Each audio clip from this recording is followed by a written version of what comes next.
जालन्यामध्ये एका व्यक्तीला गरम लोखंडी रॉडने चटके देऊन मारहाण करण्यात आलेली आहे आणि या तरुणाला लोखंडी रॉड गरम करून अक्षरशः चटके देतानाचा धक्कादायक व्हिडिओ सुद्धा व्हायरल झालाय।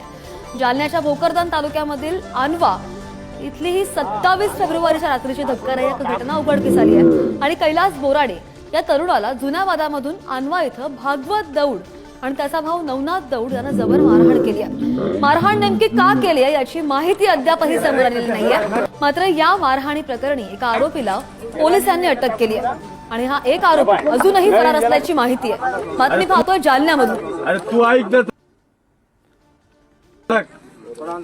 तू दादा हाणराय